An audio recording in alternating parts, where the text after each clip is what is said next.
Oh my goodness. So we have with us a Nigerian actor, producer. She won the African Movie Academy Award for Best Actress in a Leading Role, and she has won several awards after that. Welcome with us again, Funke Akindele-Bello, a.k.a. Jennifer Worldwide Good to have you on the show. So you can call us on 090-241. And the numbers, go ahead. You can get the numbers on screen. But you can also tweet us at TVC Connect. Please hashtag GOTV so we can read your tweets. So, Omo Ghetto is coming out tomorrow. Everybody's talking about it. Yes. Congratulations. You got to tell us. Let's start from the beginning. How did you come about putting this together again? This Omo Ghetto. Tell us how the idea came and how you picked the cast and all that. Okay, I wanted to do an old movie from Still One Production. I thought, okay, Jennifer is still on air. People still watch Jennifer's Diary. Why don't I go to Omo Ghetto? Omo Ghetto was very interesting back then. Why don't I bring back Omo Ghetto? And this time around, it should be the Saga. Okay, and I discussed with my team, and they said, fine. So from the conception of the idea to writing the script to pre-production, to production, post-production, and today, it took 2 years. Wow. Yes. So, and before COVID, we wanted to do some scenes in the UK. But when COVID came in, we had to change the story entirely. And here we are today with it. The cast. Yeah, go ahead. This is good because, you know, we're used to seeing movies that just you get in for 3 months, 3 weeks, you're done. In the next 2 months is ready and the movie is out there. And we always compare what we have outside the country where they take 2 years, 10 years to do a movie. So why was Omo Ghetto different? Why did you have to take this long? What happened? Was it because of challenges or the way it was planned from the beginning? Okay, you know, before I've been working on TV shows. It's been a while I did a feature film. So it's like we're coming back after the return of Jennifer, years back. So we're back with Omo Ghetto. We have to do it better. We want to do something better than what we've been seeing. I'm not saying that movies are not good, but I want to do something different, something unique. So I took my time. And when you watch the movie, you see So, Omo Ghetto, the original, the ending, sort of, you know, I always put there are always messages, even in Jennifer, but I don't know how people watch it, but I watch it and I get all the messages. I know when you're addressing societal issues and all of that and all of it. It's well done for that. I'm a fan, really. But the original one, the ending of it, when the twins met and something traditional had to be done. And then the Saga, I wanted to know whether there's a link between that right that had to be done, that promoted something cultural, would continue in the real movie. When I saw you doing the Saga, I was like, okay, will that be the beginning, or would there be a reason? What exactly, is there a different story from that ending? It's a sequel, so of course, we'll still go back to a little bit of what you saw before, but it's new entirely. But they're twins. They're both adopted by Mrs. Benson, so that we've registered into the first Omo Ghetto. But this time around, it's got love, comedy, action, drama, a lot, music, fashion. So I know that seeing a movie in Nigeria can be complex. I know business generally is complex. I always felt like you had it good because you have a set, like, thumbs up, you did a set by yourself. But Omo Ghetto didn't look like something that was shot on set. Did you had to go to, did you go to locations? It was filmed, 85% was filmed in C1 studio. Wow. Really? So you created all yes, those even things. on the water is C1 studio. Wow. Oh my goodness. Hey, this is bigger. You are bigger than we thought you are. So wait, I want you to shed some light on the casting, the costume. How did you come about the team, the directing, the art directing? Who are those you put together? Okay, I'm the production designer. I designed it. I co-directed with my husband. He's very good technically. He's a genius. And art director, I work with Lekon. So this is what we do always. We have our sets. But for the theme, I had the idea in my head, and I worked with some wardrobe people. But along the line, majorly I did the designing, the wardrobe, the makeup, exactly the hair. what you wanted. I styled the hair. Wow. I give them the template, and if they go wrong, I go in on it myself. So it's something I have in my head. It's my idea. So I will be the one that can actually paint it more than any other person. Let's talk casting. Because I don't know how you told Choma. Omo Ghetto. I know the real Omo Ghetto. But Choma, inside this Omo Ghetto, I saw the short clips. And I was like, how? Noela is about that one is Omo Ghetto. The original Omo Ghetto. You know, well, how did you arrive at Chioma being in that movie? Who did the casting? Who added the extra, you know? Okay, another hat. I did. That's good. So you picked out Chioma. Why Chioma? Okay, Chioma, I just wanted to use someone different. Someone you would not expect in that character. Chioma nailed it. She finished the role. She's a fantastic actor. Wow. Let's clap for Chioma. That brings me to my question. We see a lot of stereotypes where you have people playing known for one particular role. So if you are the classy girl, you are classy till you die. If you are the Omo Ghetto, you are Omo Ghetto. If you are the man, all of that. So when I watch movies outside, I see that someone who does horror today can do comedy tomorrow. Is that something you're trying to bring into producing in Nigeria? Yes, that's what I'm trying to do. I played Jennifer. I played Omo Ghetto. I played other characters. Yeah. I feel we just actors, we need enough time to understand the characters. We need to do our research, we need to learn, we need to train, we need to rehearse before our mirror, before the director, so we can get into the character very well. That will stop stereotyping. Yeah, we need a lengthy, period to film, production time. That song, who wrote it, who produced it, who put it together, who arranged it? Okay, as my anthem. Yes. It's one of the soundtracks from Omo Ghetto Saga. It's produced by Puffy T, written by Martin Fields. Martin Fields is one of the artists on the SOP Records, directed by JJC Skills. But Martin's taught us how to rap. JJC taught us how to rap, and we're actors. Yeah, you can fit it. So you see, I like the idea that you're pushing yourself and pushing the boundaries on what people think is can be done here, and but even within that same scope, this movie seemed to, you want to use it to scatter everything that can be done. But what would you say was the most challenging aspect of shooting this movie? Like this was tough. This was like, I was like, no, why? Okay, it was when the twins had to meet. Because don't forget, I co-directed. Yeah. And this minute, I'm dressed like I am a day, talking like, Shalewa, stop it. And next time, it was a lot of work. And I was so tired. I had this banging headache. Wow. So I had to switch. This way I'm seated, then they lock the camera, I go to change, I sit again. And I start talking to the empty space. Like there's nobody, there's no dummy actor in front of me. And I'm like, I just need to calm down. Next time, Kenny, familiar. And then you change. What are you saying? Like, that's word. That is word. That is word. Jennifer, you see, it's difficult to forget you because I know the song for Jennifer, I know Lefty, but still and all of that. All those songs that you have put together. You get to buy them. Album. Like, all these songs for the movies. We get to buy them as a sponsor. Yes, on digital platforms online. You can get the song, download Ask My Anthem, Jennifer soundtrack, everything is there. And you had to cut your hair for the movie role. Come on. You cut your hair for this role. Okay, so let me ask you: if it wasn't you who was playing this role, and you had to get an actor to cut the hair, is there something you would pay extra or convince extra for them to cut their hair, or it comes with the role? If you can't do it, no, you have to compensate. Okay. You have to do it. And one actor I think I'd love to play this role, if I'm not playing, is Bisola Ayola. Really? She's crazy. I know. That's Big Brother. She's good. That Big Brother. Yes. She would kill it. Yes. She would kill it. She would have killed She's been her. showing you massive love online. She's been showing you massive love, and she's someone I really like too. She's a cool person. When it comes to this concept of shooting movies, there's always a goal you have in mind, something you want to achieve. One, you're getting a movie to be released on 25th. I'm like, who does that? You must have timed it well, planned everything. But what were you trying to achieve with this movie? What do you want to? What was the change you seek to happen in the society with this movie? Okay, first of all, 2020 has been a tough year so far for everyone. So I want to put smiles on faces. I want everybody to be happy, still feel loved, enjoy themselves. You understand? And get the message right. I still want them to know that there's life in the ghetto. People are living in the ghetto. There's love, there's loyalty, there's friendship. And I also want to correct a lot of social vices. You understand? Wrong things they do in the ghetto. Try to reach out to them with this movie. Watch it, enjoy it, but get the message right. So, Jennifer, this is something I've always felt in all of your movies. But there's a business of movie making.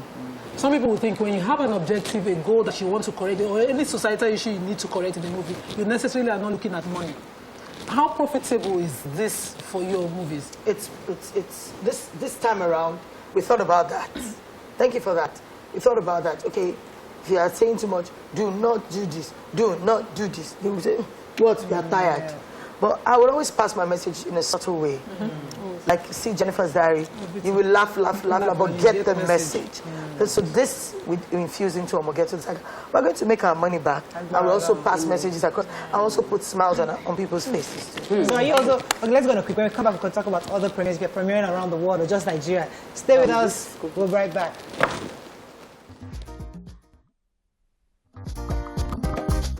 Stay tuned. Your View will be right back.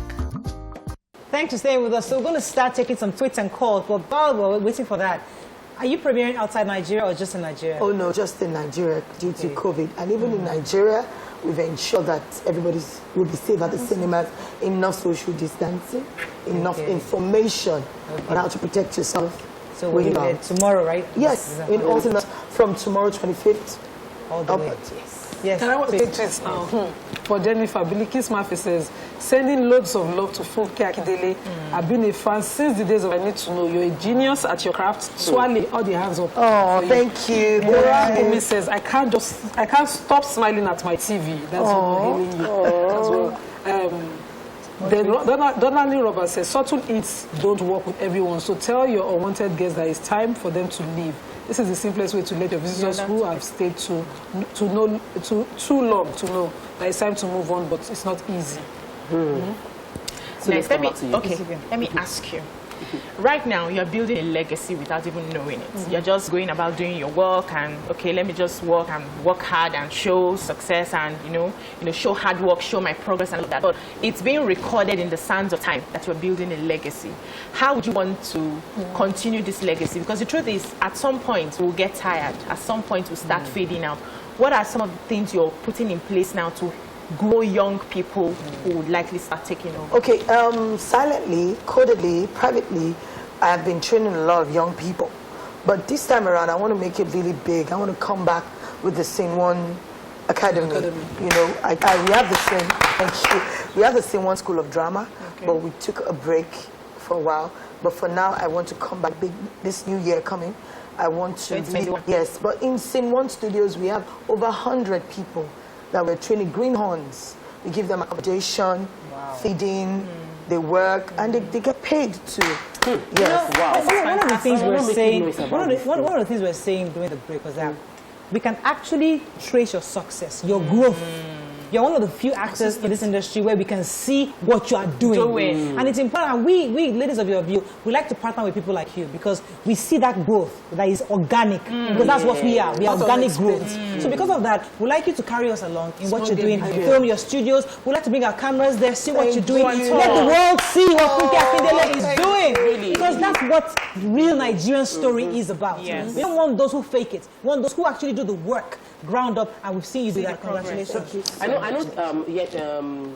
Numa might have the specific name, but I know many actresses that can trace themselves to their first ever platform being on Jennifer's Diaries. That was what brought them out, and now they are doing many big actors and actresses. So it is fantastic that people realize whatever what we're doing is having its ripple effects with others. But I need to just ask this question because I understand that you're working with your husband. You know it can be, who's boss? Who's a guy? Because you both share. Each person have their own strength, but you both share title. You are co-producing. You are this one. You are How do you? Where does it? How do you correct him when you feel he's doing something wrong? How do you? I get that now. With those things that's the camera. Don't do that. No. That's not the angle I want. Because right now, my husband yesterday was saying that. See. The way you called me, I'm not your houseboy. Because I'm moving, you're asking, have you called it this one? Have you called, the way you're talking to me, it's as if you've forgotten I'm your husband. So I realize that. I'm sorry. So how do you? Okay, for Abdul and I am the major producer. Abdul doesn't produce. He doesn't even like it. He's a director. He's so technical. I am very creative, down into creativity. He is very technical and he's very good. But as co-directors, as a co-director to Abdul, when I don't want something, I tell him. I keep nagging. Where's your short list? where's your short list? We have to get this short list done from 2 days before. Then a day to Abdul, let's talk about this short list. Yo, I'm coming. Then on set. With his accent. Yes, and he has everything in his head. that's And how he works. so when we get to set, when I tell him, this is what we said we were going to do, and he moves it, yo, see, this space is small. We have to manage it. I say, no, excuse. Man, so bad. But just I say, let's do it from here. Say, babe, calm down. And you go there, need English. He's very understanding. He's a very good man. He's such a good man. And I've learned over the years that no matter what, you just have to respect your partner. You shouldn't command people to do things. You should communicate in a subtle way. You shouldn't be defensive. You shouldn't nag. So I tell him, I don't like this. I like this. And he tells me too the same way. So that's how we roll. Let's drive this home. Thank you for taking us to the top because I was coming here. Because we like to talk about family. You know, we are all married women. We like to learn from each other. And we share each other's stories just so we can learn. When you have disagreements, who goes to apologize first? Are you this one? You go ahead, you humble yourself. You know me, it's not tired. I will say everything. Yes. I will just let it go. And my anger is just very short. But Abdul's one is longer, so it takes his time before he gets angry. Abdul doesn't get angry easily. He'll take things easy. How do you want it?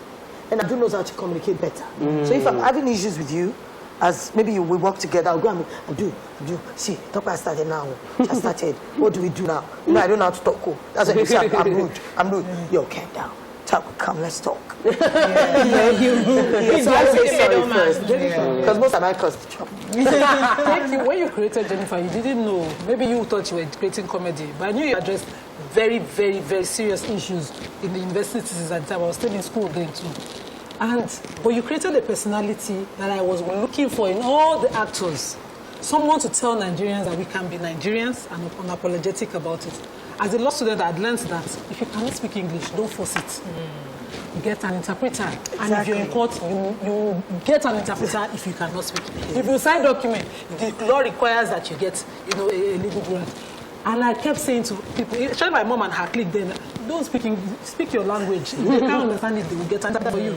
But when Jennifer came, people could now understand you can be anything, whether or not English is perfect. So I know it's spoiling my English and my children's English, but I cannot stop it. I speak it just to ease out. What you created then, I don't know whether that was the idea or whether you've seen the impact of it the way I see it, where people are now comfortably accepting themselves, whether or not they're educated and they can actually speak up against whatever, whether or not they can communicate in English. Oh, sorry. Are you also visualizing that impact that I see of what you created as out of the personality of Jennifer? Yes, you just have to speak up. Like Jennifer will say, excuse me. If you cannot hear me, big in between the lines. The one you can understand. I have a problem. That will pick it. So know in your mind that I have problem. So however you can say, just say it. Even if it's pidgin, even if it's small Yoruba, go in. But in situations where it has to do with the law, your health, get an interpreter. Don't go in front of the immigration officer and say, how Jennifer went for our interview. So how long do you want to stay in the U.S.? Are you going to be living in the U.S.? Yes, so I will live here. I will get pregnant. You just have to get an interpreter. But you just have to be comfortable with yourself. Yes. I am happy that Nigerians are doing amazing things. Growing up, we didn't see much of this. All our role models were in abroad and all that, but now we can sit back and pick role models from our own climb, and this is also helping us to solve our local problems with our local solutions. So this is fantastic work that you're doing. I'm happy about it. And I want to ask you this question. I don't know if you had it in mind when you were producing Omo Ghetto. There's this gap between the people who live in, I don't want to use the word rich and poor, the people who live in the cities and the people who live in the slum. There's this gap. There's this way they look at each other like, these people are really not human beings. These are touts, these are this and that. Are you trying to bridge that gap with this movie? Oh, yes. Yes, to an extent. How did you get inspiration for this project? To understand that bridge? Oh, because it has happened several times. if you help someone, I have a DJ friend, he'll tell me, oh, sis, you've got to pick all these youths that will be calling you out on social media again. You want to pick them and be training them. They will not know how to write scripts well. They'll be calling you out. They'll be saying this about you. And I'm like, you just have the good and the bad. You meet bad people. Even amongst the rich, the bad people, they're criminals. Yes. Yes. Among the poor, you have good people. Very disciplined. As we wrap up very soon, what would you like your legacy to be? What's that thing you'd like people to remember you for? Because I would like to know what you... Okay, that I have touched a lot of lives. Like my mom would say, it's not the amount of wealth you've acquired that matters. It's the number of lives you've touched. You just have to keep touching lives. So when I'm older, gone, tired, I want to be known for the lives I've touched. I want people to see the people Funke Akindele-Bello. So bringing me to the story, I know you started a YouTube channel at a point. I watched a few, but not the same one. Her personal. You were sharing your own story, and I realized that maybe you've been so busy, but I think that it's important that people continue. Yes, Okay, very important. At some point, I got a little depressed with everything that went on in 2020. You know, so most times I'll sit in my room and not do anything. You just, you know, there are times you get down, but later I pick myself up. And sometimes it's okay that you share those times that you get down, because we see perfection everywhere, and it's not true. No. People go through stress, and okay, we look up to you and you are very, you don't share your personal life, and I think it's good, pretty much. But we need it. We need it because if you don't share your own stories, other people would assume everybody's marriage is bad, or they will assume everybody is faking their success story, or they will assume they're not they will assume whatever it is. You know your own truth. So it's important. I would appreciate, because I watched some of those stories and I really enjoyed knowing you beyond the I'll continue. Thank you. Very key. Do that. I mean, I've always said that those of us who somehow got this thing called marriage right. Let's share the story. They say, yes, that's what they told us. We know that. At the same time, let us help encourage others. There's something you're doing right to get it right. Because if you keep keeping quiet, young people will not be encouraged. No, I think it's favor. I think it's, you know, I wouldn't say we did anything exceptional to get it right. Aside favor, I think it's... BC, I'm sorry. It's not just favor. There's some things you're doing right. Yes. When you're in it, you learn on it. That's the marriage I'm talking about. Yes. Something you're doing right, that if you share it, somebody will say, I've not done that before. I should start doing it. So I want to, this just came into my head. You know, you are a very known face. People will, this beggy online, beggy DM. You are driving, if it's not tinted, they see your face. Jennifer, you must drop for us today. How do you deal with this financial obligation from everybody? You don't understand that you have your own, you know. Yeah, it's everywhere. You just do your best and leave the rest. The one you can support, you support. Do you support people on social media? Yes, I know. Yeah, I do. Like sick people. I do that, but at some point, you're not Jesus. You're not deal with controversy because you've had yours. You just have to be yourself. You just have to take it as it comes. You just have to understand it's life. The good, the bad. The question just came into my head. You have to take it. You'll be down. You have to pray about it. You have to brood about it. You have to talk about it. You have to pray fast about it. And you just let it be. It's part of life. There's been some biopics of Hollywood actors, and it portrays what we say on social media, how TV impacts on their psychology, how some of them end up committing suicide based on the pressure that we put on them. And I see this already happening in Nigeria with Instagram. All these are Instagram bloggers that they don't get the facts and they publish lies. So I just want you to use the opportunity to help people understand the reality of the humanness of our celebrities and just talk to them. Celebrities, we're humans. I must say, with this blood that is flowing now, you just have to understand that. Bloggers will always be bloggers. There's nothing you can say about it. They want to get traffic on their blog. They want to make money, pay posts, because if they don't carry rumor or carry news, they will not come and patronize them. So it's left for you fans out there to know your celebrities, that this person is this person. If you want to ask, you can DM. Like I'm on the show now, tweet, ask Funke Akindele about this. If you want to know, get to know. But we're human beings. And for me, suicide is not an option. No, I will cry about it. I will be embarrassed about it. I will brood about it. I will lose some opportunities. And new opportunities will come. This is life. Okay, we have to rock. Unfortunately, we have to rock. Okay, Sam just says, I love your work and you as a person. I also admire how well you've built your career and wish I could do the same. I'm an aspiring scriptwriter. I would like to know if or how I can submit. She's working on an academy, so definitely an academy. Okay. We have to run, but we have to play that music because we want to dance. So that's fine. That's her new, what's it called again? Askamaya Anthem. Please, I gotta play that song. Oh yeah, please, play it. Please, can you teach us that dance? Hey. Look at what you like.